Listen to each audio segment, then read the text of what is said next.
नमस्कार दोस्तों, स्वागत है आपका अमित जीएस सेंटर में। दोस्तों मैं हूं अमित और आज की इस वीडियो में मैं लेकर आया हूं साइंस के प्रैक्टिस सेट को, जो कि एनसीआर एग्ज़ाम के लिए काफ़ी महत्वपूर्ण साबित होगी। दोस्तों वीडियो को शुरू से अंत तक ज़रूर देखिएगा, क्योंकि इसमें आप ही की भलाई है। हमारी भलाई तो बाद में है, लेकिन आपकी भलाई ज़्यादा है। तो प्लीज़ करके इस वीडियो को शुरू से अंत तक ज़रूर देख लीजिएगा। तो वीडियो शुरू करने से पहले आपसे एक रिक्वेस्ट और है कि यदि आप हमारे चैनल पर पहली बार आए हैं तो इस चैनल को सब्सक्राइब जरूर कर लीजिएगा, साथ ही नोटिफिकेशन बेल को भी प्रेस कर लीजिएगा। ठीक है, तो चलिए हम लोग शुरू करते हैं आज के इस प्रैक्टिस सेट को। तो आज का पहला प्रश्न है, नाइट्रोजन यौगिकीकरण के लिए निम्नांकित कौन सी फसल सहायक है? ऑप्शन है चावल, गेहूँ, बीन्स, मकई। तो यहाँ पे जो राइट आंसर है, कौन सा वाला राइट आंसर यहाँ पे ऑप्शन नंबर 3 जो है क्या है, राइट आंसर है। ठीक है, बीन्स। बीन्स यानी कि जो फली वाली फसलें होती हैं। ठीक है, जैसे मटर हो गया, चना हो गया। ठीक है, और दालें कह सकते हैं, दालें भी। ठीक है, दालें भी इसी में आ जाती हैं, है ना। तो इनकी जड़ों में एक जीवाणु पाया जाता है। ठीक है, ये क्या करते हैं, नाइट्रोजन का यौगिकरण करते हैं। ठीक है, चलिए अगले प्रश्न पे चलते हैं। अगला प्रश्न है, भारतीय कृषि अनुसंधान परिषद ICAR का मुख्यालय कहाँ स्थित है? तो यहाँ पर ऑप्शन है नई दिल्ली, देहरादून, बेंगलुरु, मुंबई। कौन सा ऑप्शन सही होगा दोस्तों?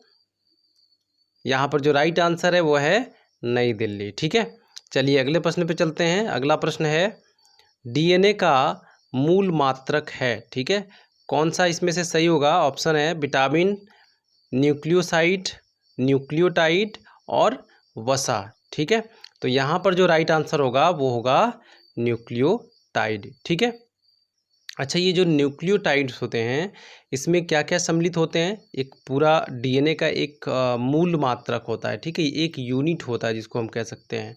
ठीक है ना, इसमें क्या क्या जुड़ा होता है? फॉस्फेट समूह जुड़े होते हैं। ठीक है, पेंटोस शुगर होता है, उसके अलावा और क्या होता है? नाइट्रोजनी क्षारक होता है। ठीक है, तो चलिए चलते हैं अगले प्रश्न पे। अगला प्रश्न है, रात के समय पेड़ के नीचे सोना उचित नहीं है, क्योंकि पेड़ डैश डैश डैश छोड़ता है। क्या छोड़ता है यहाँ पर? आप देख लीजिए ऑप्शन में क्या दिया है। कार्बन डाइऑक्साइड दिया है, ऑक्सीजन दिया है, कार्बन मोनोऑक्साइड दिया है, सल्फर डाइऑक्साइड दिया है। तो कौन सा ऑप्शन सही होगा यहाँ पर? तो यहाँ पर मुझे आप कमेंट करके भी बताते रहिएगा। यहाँ पर जो राइट आंसर होगा दोस्तों क्या होगा? कार्बन डाइऑक्साइड गैस छोड़ता है। ठीक है, और दिन के समय में पेड़ क्या करते हैं? ऑक्सीजन को छोड़ते हैं। ठीक है, अच्छा एक प्रश्न और उठता है कि कौन सा ऐसा पेड़ है जो रात के टाइम में भी ऑक्सीजन देता है? ठीक है, तो वो है पीपल का पेड़। ठीक है, कौन सा पेड़? पीपल का पेड़ जो है वो रात में भी ऑक्सीजन छोड़ता है। ठीक है, अगला प्रश्न देखते हैं। प्रश्न है, न्यूक्लियर रिएक्टर में मॉडरेटर का कार्य होता है। ऑप्शन है रिएक्टर शक्ति स्तर में परिवर्तन करना, न्यूट्रॉनों के लोड को कम करना, रिएक्टर के विखंडन अभिक्रियाओं के ताप को बाहर निकालना, उपयुक्त सभी। ठीक है, तो यहाँ पर जो राइट आंसर है वो है न्यूट्रॉनों के लोड को कम करना। ठीक है, चलिए अगले प्रश्न को देखते हैं। प्रश्न है, एक कण का द्रव्यमान तथा संवेग p है, इसकी गतिज ऊर्जा होगी कितनी होगी? चलो हम निकाल लेते हैं पहले, उसके बाद लास्ट में हम ऑप्शन को सेलेक्ट करेंगे। ठीक है, तो यहाँ पर देखिए द्रव्यमान क्या होता है? m होता है, संवेग p है, तो p का मान क्या होता है? संवेग p बराबर होता है द्रव्यमान गुणे क्या होता है? वेग होता है। ठीक है, अब हम वेग निकाल लेते हैं। ठीक है, क्योंकि हमें गतिज ऊर्जा निकालना है तो उसमें वेग की जरूरत पड़ेगी। ठीक है, तो वेग निकाल लेते हैं। तो वेग क्या है? P/m हो जाएगा। ठीक है, क्या हो जाएगा? P/m। अब इसके बाद क्या करना है आपको? अब हमने यहाँ पे वेग निकाल लिया। ठीक है, अब हमें गतिज ऊर्जा ज्ञात करना है। ठीक है, चलिए इसको क्लियर कर लेते हैं हम। गतिज ऊर्जा ज्ञात करना है तो K बराबर क्या होता है?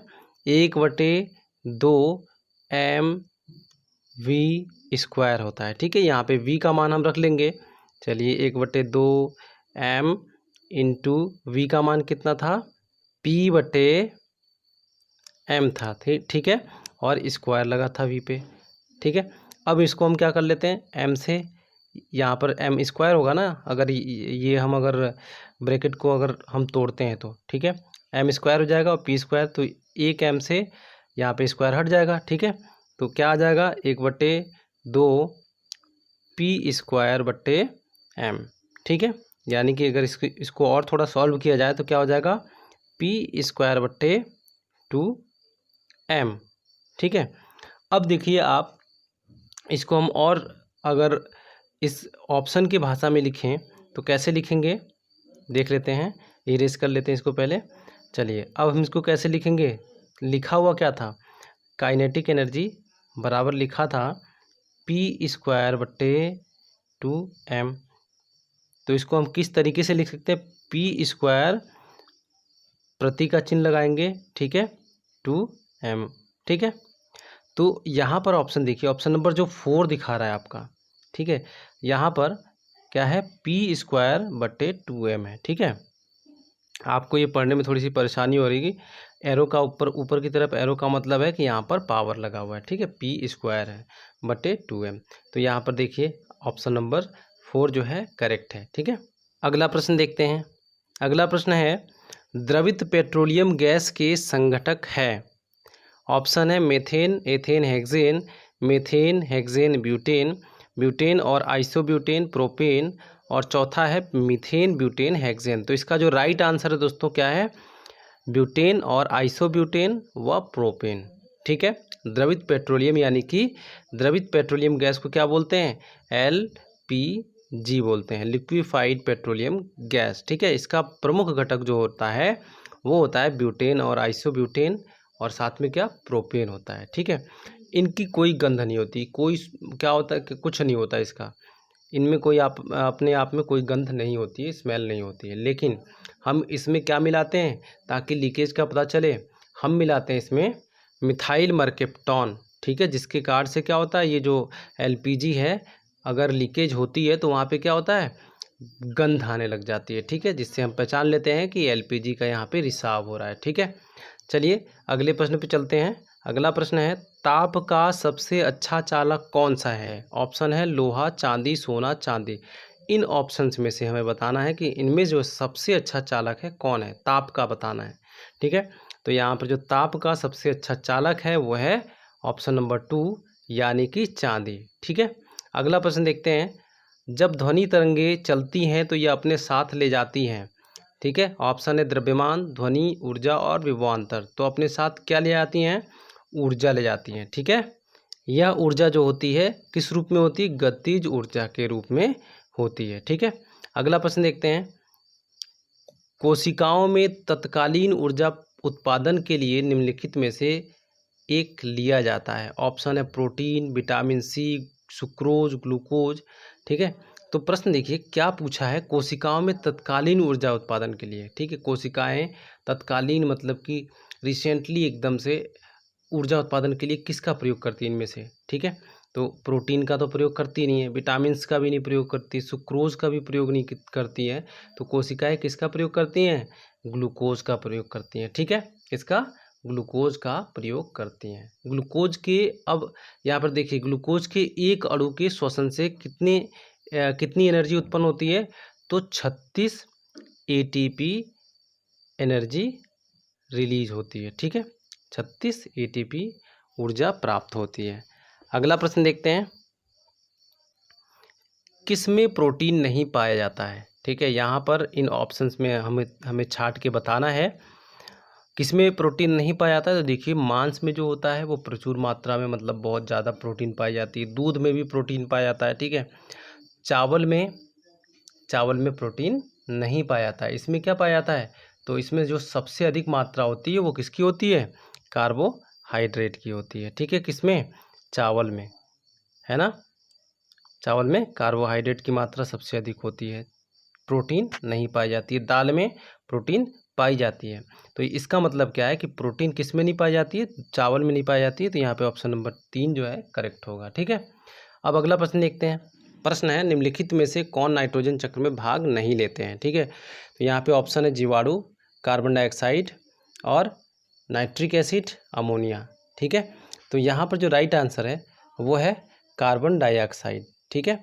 तो नाइट्रोजन चक्र में कार्बन डाइऑक्साइड गैस भाग नहीं लेता है, ठीक है। यहाँ पे जीवाणु भी भाग लेता है, नाइट्रिक अम्ल भी भाग लेता है और अमोनिया भी भाग लेता है, ठीक है। अगला प्रश्न देखते हैं, विद्युत चुंबक के मामले में निम्न में से कौन सा कथन सत्य नहीं है, मतलब सत्य नहीं है, हमें छांटना है। मतलब इन ऑप्शंस में से एक ऑप्शन ऐसा होगा जो सही नहीं होगा इसके बारे में विद्युत चुंबक के मामले में। तो यहाँ पर पहला देखिए ऑप्शन, यह एक अस्थायी चुंबक है। ठीक है, तो विद्युत चुंबक वास्तव में अस्थायी चुंबक होता है। जब तक करंट उसमें बहती है तब तक उसमें क्या होता है, चुंबक रहता है, चुंबकत्व का गुण रहता है, उसके बाद गुण खत्म हो जाता है चुंबकत्व का। अब उसके बाद देखते हैं, इसकी शक्ति ध्रुवों के बीच वायु के अंतराल के साथ बदलती रहती है। तो हाँ, इसकी शक्ति भी बदलती रहती है। ठीक है, इसकी ध्रुवता बदली नहीं जा सकती। ठीक है, ये वाला जो ऑप्शन है, ऑप्शन नंबर 3, ये गलत होगा, क्योंकि जो विद्युत चुंबक होते हैं उसकी ध्रुवता बदली जाती है। ठीक है, आवेशों का जब हम चेंज करते हैं तो क्या होता है, इनकी ध्रुवता बदल जाती है। ऑप्शन नंबर 4, इसकी शक्ति बदली जा सकती है। तो विद्युत चुंबक के जो पावर हैं उनको हम बदल सकते हैं। ठीक है, तो यहाँ पे बाकी के जो 3 ऑप्शन है सही हैं। ठीक है, 1, 2 और चौथा, बाकी ऑप्शन नंबर 3 जो है वो सही नहीं है। ठीक है, तो यहाँ पे इस प्रश्न के हिसाब से ऑप्शन नंबर जो 3 है वो करेक्ट होगा। अगला प्रश्न देखते हैं, किसी तत्व के गुणों को प्रदर्शित करता है। ऑप्शन है परमाणु क्रमांक, परमाणु भार, अणु भार, तुल्यांकीय भार। तो यहाँ पे जो राइट आंसर है कौन सा है। अगला प्रश्न देखते हैं, तापमान का एसआई मात्रक है जूल, केल्विन, वाट और कैलोरी। इनमें से कौन सा ऑप्शन सही है दोस्तों। तो यहाँ पे जो राइट आंसर है वो है केल्विन। ठीक है, तो ये बात याद रखना आप कि तापमान का एसआई मात्रक क्या होता है, केल्विन होता है। कहीं आप डिग्री सेल्सियस या डिग्री फ़ारेनहाइट या कैलोरी या वाट या जूल में करके आ जाएं। ठीक है, आप हमेशा याद रखना केल्विन एसआई मात्रक होता है तापमान का। अगला प्रश्न देखते हैं, प्रश्न है मानव के हृदय में कितने वाल्व होते हैं। ठीक है, यहाँ पर मिस प्रिंट हो गया है, ये इसे क्या कर लेंगे, वाल्व कर लेंगे। ठीक है, तो यहाँ पर जो आंसर होगा वो कौन सा होगा, ऑप्शन नंबर 1 करेक्ट होगा। ठीक है, मानव के हृदय में 4 वाल्व होते हैं। अगला प्रश्न देखते हैं, नाइट्रोजन फिक्सिंग जीवाणु सामान्यतः पाए जाते हैं। यहाँ पर ऑप्शन है परजीवी पौधों में, अधिपादपीय पौधों में, लेगुमिनस पौधों में और जलीय पौधों में। तो यहाँ पर जो राइट आंसर है वो है लेगुमिनस पौधों में। लेगुमिनस पौधे कौन से होते हैं, जो फली वाले पौधे होते हैं। ठीक है, जैसे कि मटर हो गया, चना हो गया। ठीक है, और दलहनी फसलें हो गई, इनकी जड़ों में क्या होती हैं, गांठें होती छोटी छोटी, और उसमें कौन से जीवाणु होते हैं, नाइट्रोजन फिक्सिंग जीवाणु होते हैं। ठीक है, चलिए अगले प्रश्न पे चलते हैं।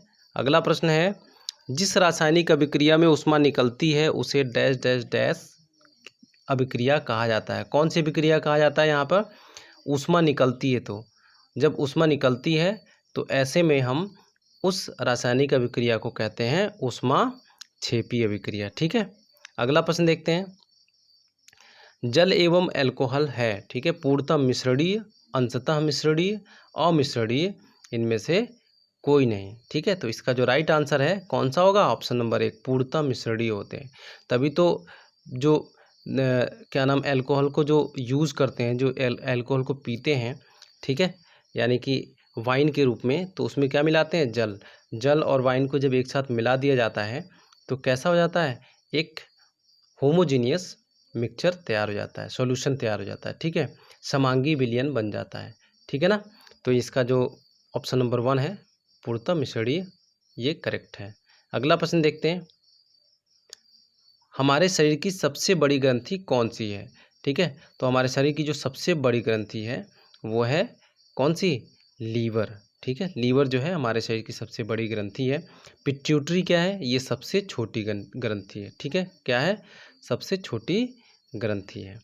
ठीक है ना, तो यहाँ पर एक प्रश्न और उठता है कि लीवर किसका स्रावण करता है, किसका निर्माण करता है। तो लीवर जो है निर्माण करता है पित्त रस का। ठीक है, किसका निर्माण करता है, पित्त का निर्माण करता है।